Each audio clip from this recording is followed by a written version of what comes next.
Hey, Jared, Yes. why did the scoundrel bring a ladder to the bar? Oh, scoundrel. Mm-hmm. Bring a what to the bar? A ladder to the bar.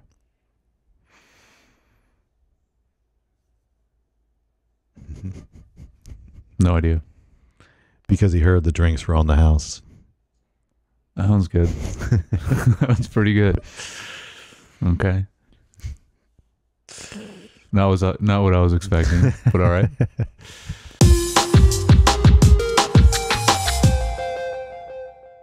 Hey, welcome back to Screen Time. I'm your host, Josh, and there are two kinds of men in the world: those who run crap like me, and those who eat crap like you. True. And that's my co-host, Jared. Josh, I used to be just like you, but look at me now. I'm awesome. I'm dating 2 Asian chicks. Yeah, I thought about that one. Yeah. That was good. I run this place, and I'm dating 2. He's like, what is Oh, that? yeah, run this way. Yeah. Yeah. All right. Well, today we are discussing the film School for Scoundrels from 2006, PG-13, an hour and 40 minutes. Yep. This is also a remake of a 1960s film by the same name, Didn't know that. which Probably is better than the original. I don't know. But they are both based off of a set of books called The Lifemanship, which are written by Stephen Potter. So there were books that I guess Okay.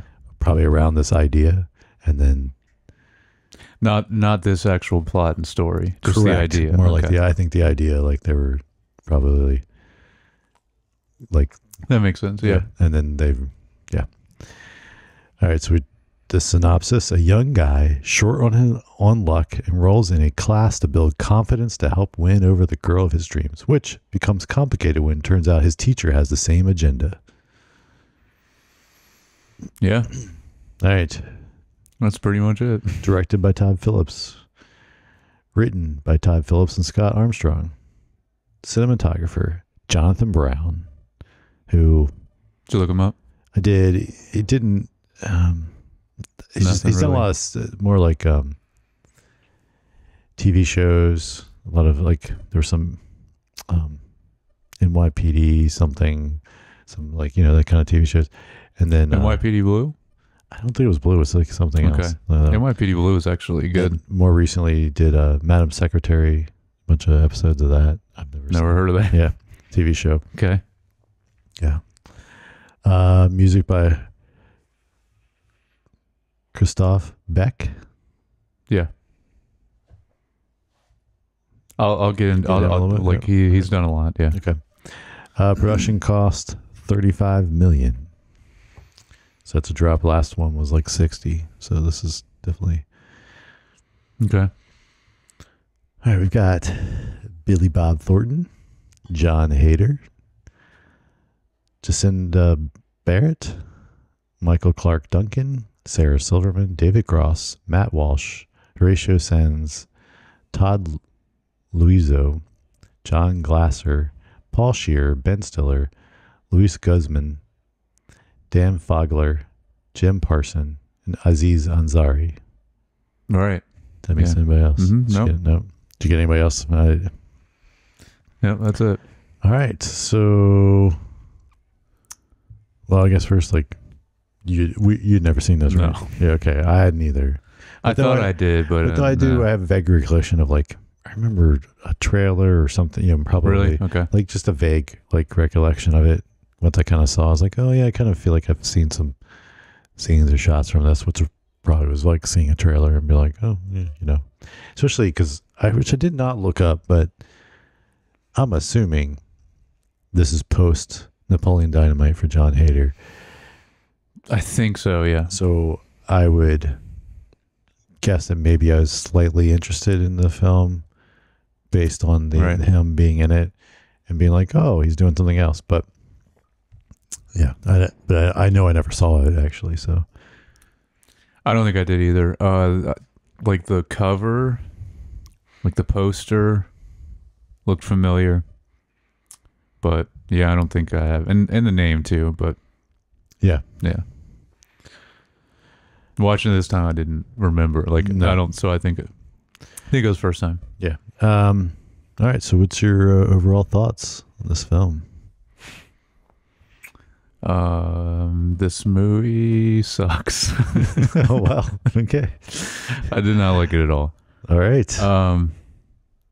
The story isn't interesting. The idea of like what Billy Bob Thornton's doing is interesting, but the actual plot is not. I mean, I like the quote that I did, but like I don't think I actually really laughed at all watching this movie. All right. And I shouldn't say all, but most of the characters also are very service level and Yes. uninspiring.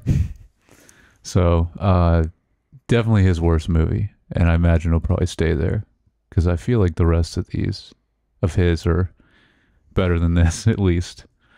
So Yeah. Okay. yeah, what about you? Seems like you're a little higher on it than me. Yeah, I didn't hate it as much as you did, though I agree with your statements. I think the premise is good. Yeah. I think, yes, the general plot was kind of meh. Yeah. Yeah. I did like the kind of the ending where it's like they definitely pull one over you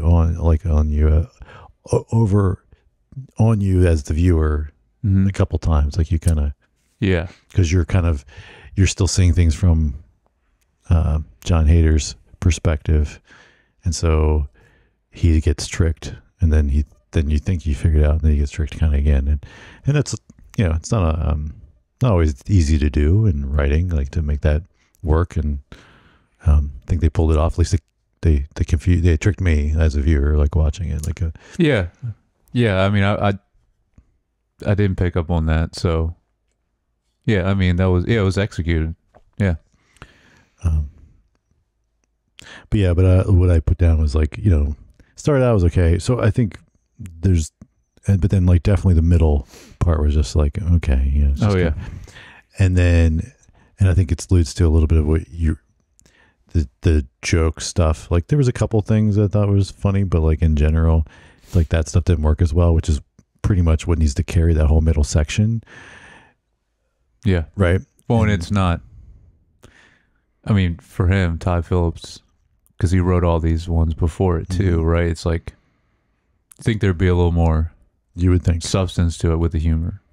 Yeah. But and then of course the plot needs to end, and whatever thing you come up with to kind of carry through all these setups and things for the humor, right? Like, I mean, that's basically these comedies, like you've come up with a general plot, and of course, and so the interesting thing was like that middle section wasn't as funny as definitely the first two, but then like we were talking about with the road trip, especially like the kind of ending, you're kind of like, whatever.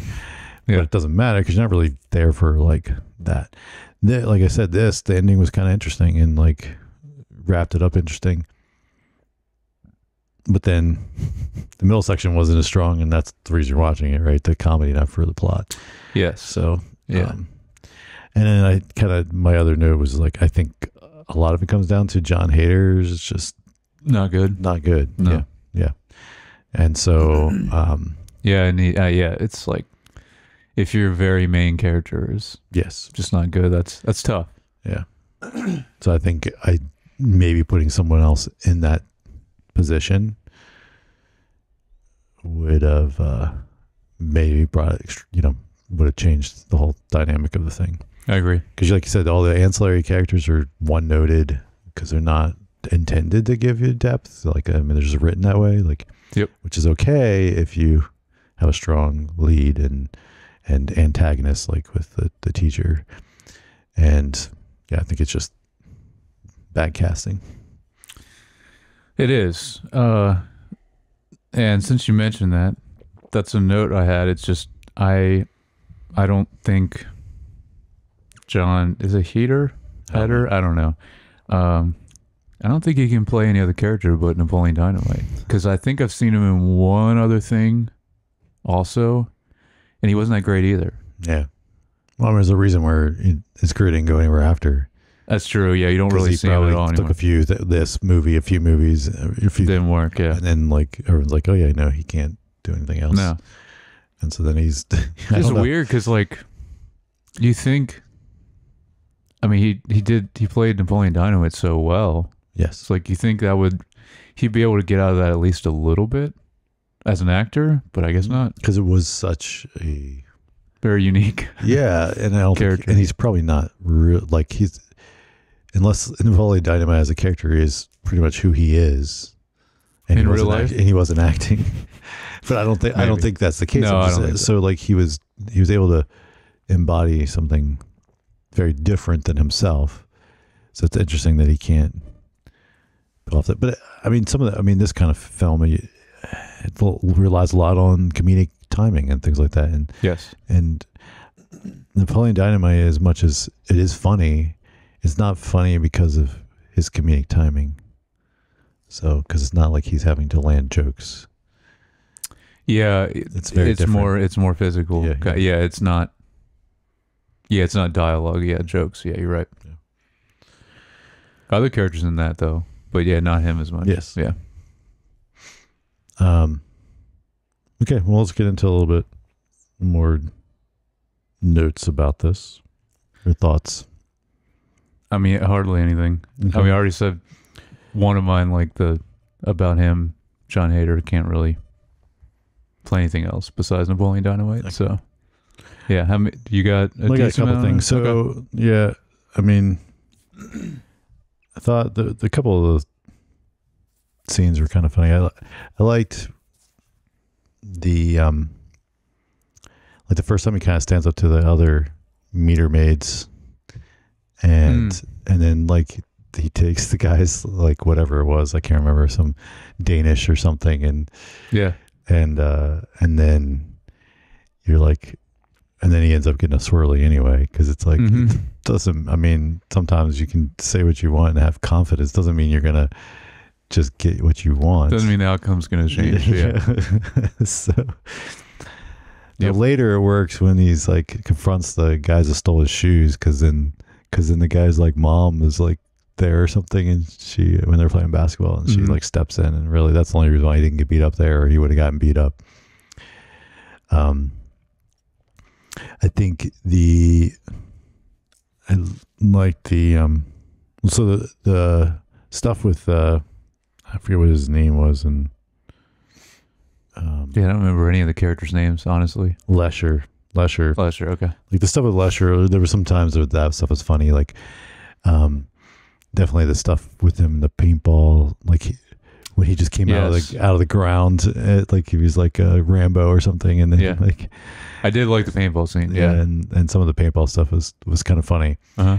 And then like when they had him with a wig and they were pretending like they were on a date, and like he had the demonstration in the class. Yeah. It's for class. Mm-hmm. So I just like his character, and that guy, what's his name? Michael Clark Duncan.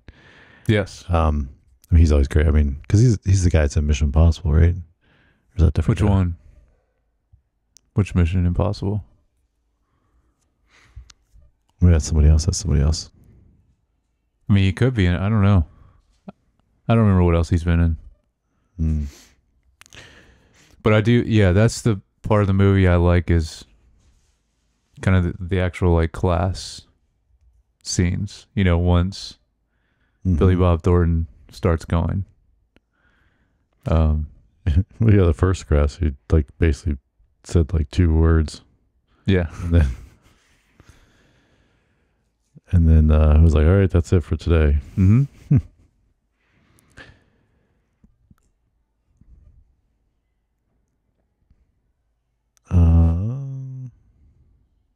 I'm just curious, like if I'm like thinking, what is this? Where's the stupid?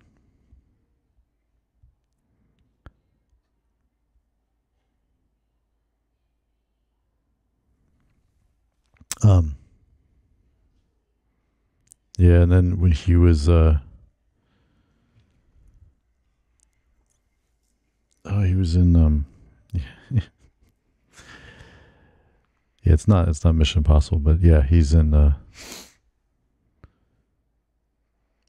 he was in the Whole Nine Yards and Sin City. Both great movies. Mm-hmm. Yeah. Okay. I don't remember him in both of those movies, but I like both of those movies a lot. Yeah. I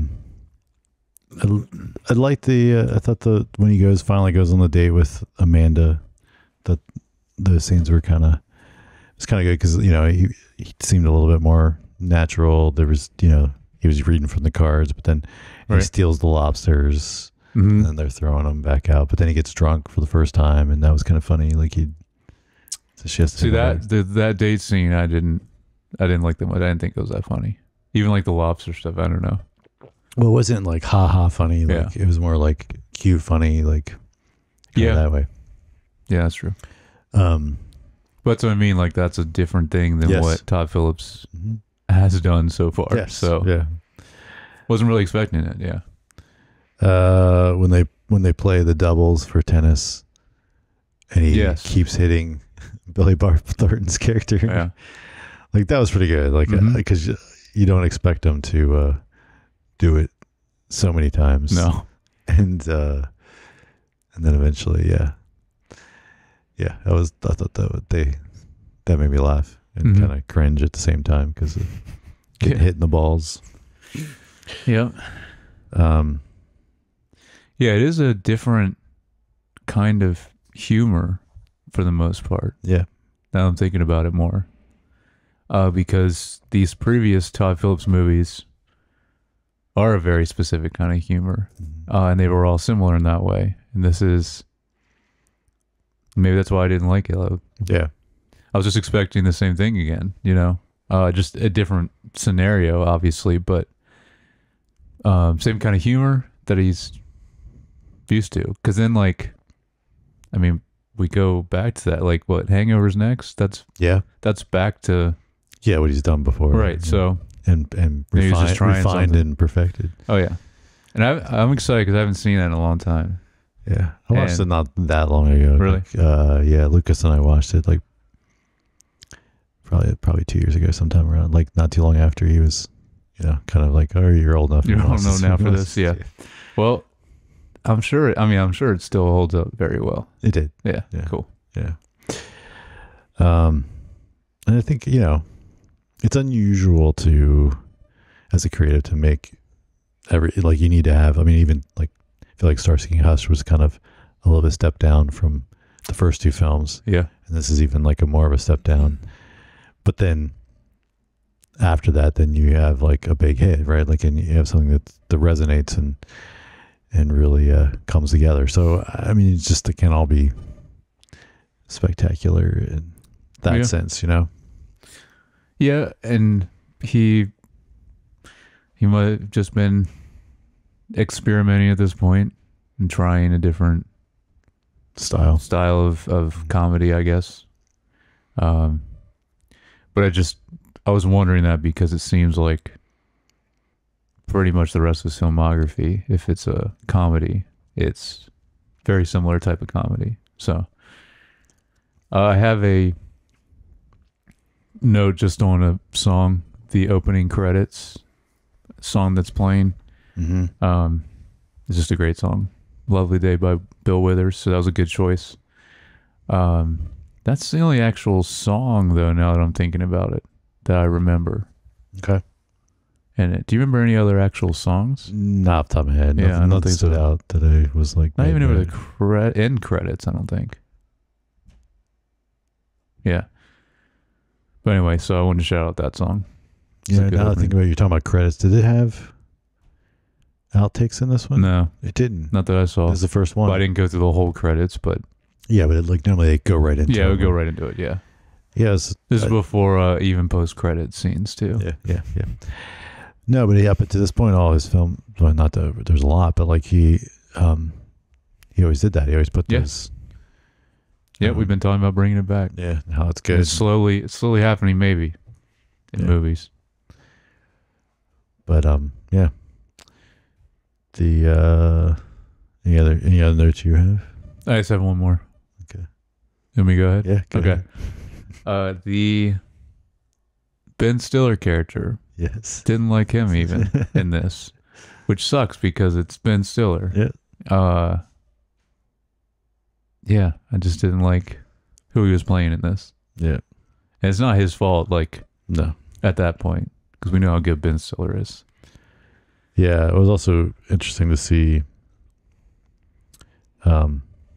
Jim Parson and Aziz Ansari. Yeah. Is like he's just like basically nothing characters just sitting in the background. Because they just hadn't gotten popular. People didn't know who they were, I guess, at this time. Yeah. Before Big Bang and Parks and Rec, yeah. Because I was trying to think, they would have came out shortly after this, though, right? Probably. Late 2000s? I mean, again, the film got released in 2006. They, at least probably filmed in 2005. Right. But yeah. Would have been a few years after it. Something like that. Yeah. But I mean, who knows? Maybe it was filmed even, you just never know. Yeah. The order they film things and by release or a lot of stuff. I always like seeing now, just like with the Coens, which we just did. I didn't see that as much with some of the other directors. Well, Edgar Wright, this is definitely the case too, but I like seeing as we're going some of like the regulars that they had, even if they're not big parts, right? Like Horatio Sands, and there was one other that you mentioned in this one. Yeah, Matt Walsh. Yeah. Yeah, he's like, I think he's been in all the films. Yeah, I think Horatio Sands also. Yeah. Even if it's just like, he's the cook that like put, Yep. something like that. Yeah. So it's cool seeing like the regulars. Yeah. And the Coens, it's like John Goodman always and Stephen Root. So I like that. There's like at least two that they just like. Yeah, and it's like, they're just like they're just buddies or whatever. Yeah. Like they're like, oh, and probably like he's probably like, hey, I can't. Even if he's like, I'm not gonna be able to pay you much, or even the other end where they're like, you don't need to pay me much, I'll just be in it because they're they're homies. So like, yeah, I imagine that has something to do. They're like, oh, I got a good part for you, and they don't care about like the other thing that's funny is road trip. Old School had one of the other guys from Big Bang Theory, and then we have this guy. Yeah. So. Yeah, we just our other main Big Bang guy. He was around even before this because he's a kid in Christmas Vacation. Yes. What is his name? Yeah. Well, he was in the other sitcom when he was a kid, right? Oh, was he? Which sitcom? Yeah, wasn't he? I just remember him as a kid in Christmas Vacation because he's Russ in that one. But you remember all the vacation movies? There's a different actor like every time for the son and the daughter. Yes. Yeah. What was wasn't he? Roseanne. Yeah, he was the. Oh, I didn't know that. Yeah, I think so. Okay. And then another connection to this is the daughter in Christmas Vacation was Juliette Lewis. Was it? Yeah. Oh, it was. Yeah. It was. But that was, I think it was 87, late 80, no, 89. Christmas Vacation was, so. Yeah. Yeah, she was in some of the other, not this one. She's not in this film, but. No, right, but she's been in all the other ones, yeah. Yes. All three. Yeah. Yeah. No. Was she in Road Trip? No. No, because I'm getting mixed up. Old School. She's in at the beginning. School, yeah. She's in Starsky and Hutch. Okay. Yeah. Anyway, that's it in my notes. Yeah, I just I was bummed out about Ben Stiller because I didn't. What was good though is I didn't see him in the credits at all, so it was cool like seeing him like as a surprise show up. But then I was like, I don't like this character that he's doing. Yeah, it was. It's kind of a nothing role for Sarah Silverman too. Like, and she can be good. Like I've seen her be funny and stuff, but it was kind of nothing. And then, David Cross did. I mean, that was like you got a quote from him, but it's always good to see him too. Oh yeah, And I mean, he was, he was doing what he could with this, but it's just we know how much funnier he can be. Yeah. So and he still had some funny stuff in this, but it's just not on the level of like how good he can be. Yeah. The Never Nude. The different dude. Yeah. I haven't seen Arrested Development in a long time. Lucas and I were just talking about that, how good that show is. And and you and I were talking about, I don't know why we were talking about like the later season, and we were saying how like we just watched the first 3. Yeah. But they did a 4 and a 5, which is awful. But okay, so cinematography. I've got no notes on this.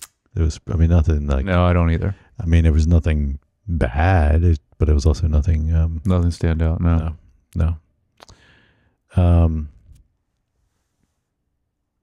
So then, music. You said you had some stuff about this guy. Yeah, well, I want to start with, I did not like the score in this movie at all, and like the main melody that played like a lot through the beginning was horrible. Okay. It just and another reason why you didn't like it. Oh yeah, that definitely changes how I feel about it. There's a lot of factors. I got a lot going on in my life right now, and that could have played into it as well. But yeah, no, the score was not. It was this kind of main melody that was through first 20 minutes at least, and they played it like different versions of it, and the whole time I was just like, I was getting more angry because it was getting annoying, and they kept it going, but then using different instruments, but the same thing anyway. So, but what's weird is, so I looked up this guy, Christoph Beck. Like, this guy has done really good stuff. Okay. Buffy the Vampire Slayer, the whole Ant-Man trilogy, Frozen, and WandaVision. Oh, okay. So I don't know what happened with this movie. It's weird. Yeah, who knows? Maybe bad direction from director. Yeah, because I was looking up to see like, all right, was there anyone else involved in this? And when I was looking up some of the other stuff too, I was like, was he the main composer for all those other movies too? Yeah. And as far as I could tell, he is. So I don't know. Weird. Something about this one really bothered me.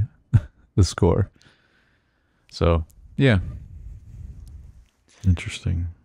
It's hard with comedies.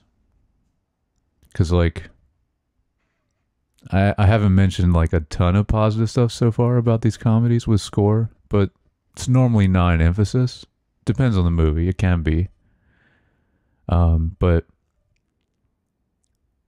yeah, and I want to say, there can be a good score in a comedy, but it's just normally not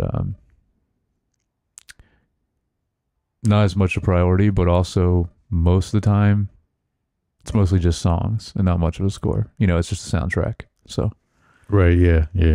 But this didn't have that actually. Like I said, I don't remember any other song besides the opening song. So yeah. I was thinking about also, I think we skipped it last week.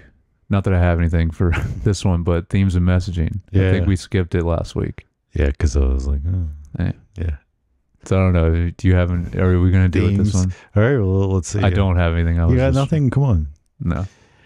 Then maybe, honesty is the best policy. True. No, I mean, like, that, like, you could say something about, like, confidence that, like, he's trying to teach anyway, right? Right. So there's a balance, right? Like, there's, confidence is important, but also, what balance is a good way to say it. All of what they're talking about is going in the extreme of, like, for sure. He's like, just lying, keep lying, and then like, and just making stuff up and whatever. I did like that. His like steps on the chalkboard. That was great. Yeah, it was like keep lying. I don't remember. The last one was really funny too. I did like that. Yeah. I don't remember what it was, but yeah, I like that part of it. And it's like, okay, yes, this can work in a short-term situation. Like you're just trying to random stranger. Yeah. You know. Yes, but then like if you're wanting any kind of real connection with anybody, then it's not gonna, like, lying is never gonna get you there. And so it's yeah.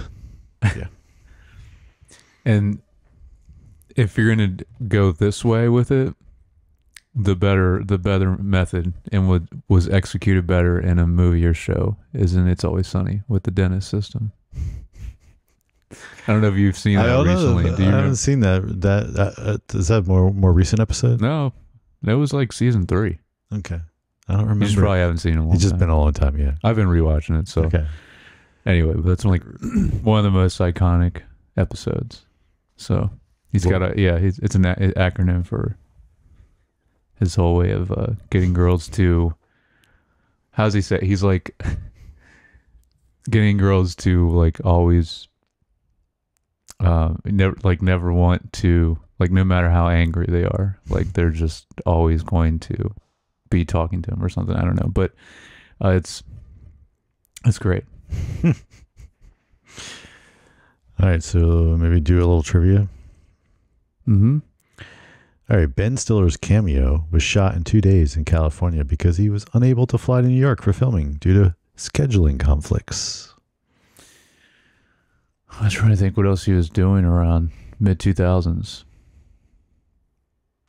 movie-wise. I don't know. This would almost Tropic Thunder time. So maybe that, which was like one of the best. Yeah. One of the best movies. Todd Phillips originally wanted to offer the lead role to Howard Stern, but he had to turn it down. And so then they got Billy Bob Thornton. Oh, for that. I thought you meant for John Hader. I'm like, what? No, for Dr. P. Okay.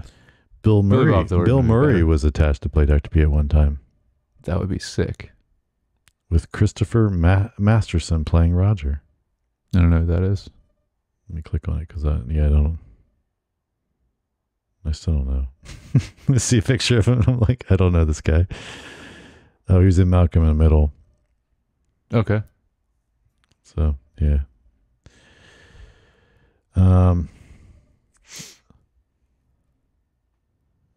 At one point in the film, Horatio Sands says, "Things are going to change. I can feel it." This line references Beck's song, Loser, where a man speaks the line. In the musical break, Beck actually sampled this line directly from the experimental film Kill the Moonlight. It's a great song. Yeah, it's a good song. Loser by Beck. Yeah. Beck's got a lot of heaters, actually, that I feel like people don't realize. Jim Parsons appears in this film as an extra, but does not have any dialogue. Does Aziz say anything either? I don't know. He might have said remember. like one little line. Yeah. Well, here it is. Aziz, unnamed character, only dialogue is a short scene with fellow classmate John Glasser. The two actors would later have major roles in Parks and Recreation as Tom and Councilman Jeremy Jam. Oh, that's that guy. Okay. Yeah. Michael Clark Duncan was with Billy Bob Thornton in Armageddon. Oh, all right. Yeah.